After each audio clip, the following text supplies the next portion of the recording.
And hello EGX, yes it's Mizpah once again, and I am here with the lead designer of Monolith, Bob Roberts. Bob, we've just been taking a look at Shadows of Mordor, and of course it's out in the near future. What's the journey been like for you to be here and to get to this point? It's been amazing. I mean, we're so close to launch now, and the reactions of people playing the game has just been amazing. And so it's hugely gratifying to get through to this point where we've just worked so hard on it, and finally it's out there. People can start to play it. We're so excited to see the public's reaction as soon as it goes out next week. I must admit, I've been lucky enough to get a little bit of time playing through myself, and as a bit of a Tolkien lore fan, it's put a smile on my face. Who should this game be appealing to? Who are you marketing it to? Well, so there's a lot of different folks out there who like different types of game experiences, and first and foremost, I mean, at a high level, it's a third-person open-world action sandbox game, and so people who like that kind of genre are gonna enjoy this. It's not exclusively for hardcore Tolkien fans. As big a fans as we are, we try to make sure that the story is accessible and makes sense and stands on its own without any prior knowledge. If this is your first entry into Middle-earth, that'll totally work out fine for you. But if you are really into the lore, as we are, we put all kinds of optional content in there, all kinds of secrets to find, stories that you can kind of dig out as you explore the world that kind of reach out into all the different corners of Middle-earth. So. One of the things I just particularly enjoyed was when I met an untimely demise at the hands of a captain.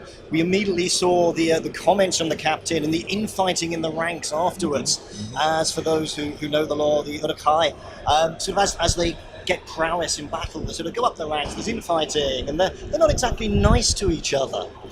That's right, yeah. The key innovation we're trying to bring to the genre with this game is the Nemesis system, where all those guys you're fighting, all those Uruk bosses, they are procedurally generated and they're unique to your game. So when you die like that and he gets promoted and he's taunting you, that's a story you're starting to build with that particular guy, and he'll remember that and he'll throw it in your face later. And it's fun to go back after these guys and actually get your personal revenge on this guy that'll never show up in anyone else's game. And it's not just the bosses that we seeded into the world to start with. Every single enemy in the entire game, all the guys that you think of as grunts, have the potential to kill you and become a new boss and start to build that relationship with you. So it's really trying to change the nature of your relationship with those enemies, like you're saying.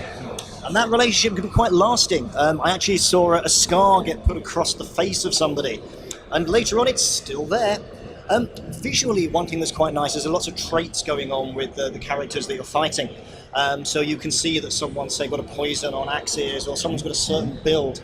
Now, all those visual cues, they play into the game. Yeah, there's a huge number of different strengths and weaknesses that affect how the kind of boss fights with these guys are going to go.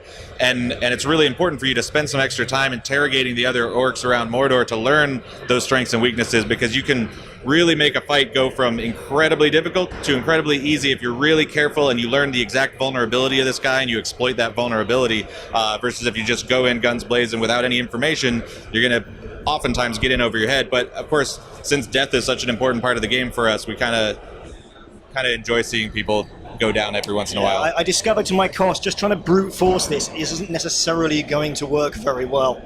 Now, we're going to be looking at this sort of next week, but in terms of gameplay, is there a highlight of the game for yourself? A thought to leave people with, and we'll come back and do first impressions a little later. Yeah, so the biggest thing for me is the nature of the sandbox of the game. The fact that we put all these mechanics in. You've got your stealth, your bow, your combat. You got the wildlife that you can stir. Sorry. I think there's that wildlife coming in from above. So you've got the wildlife. You've got all kinds of environmental opportunities, and then the Nemesis system with all those strengths and weaknesses and the personalities.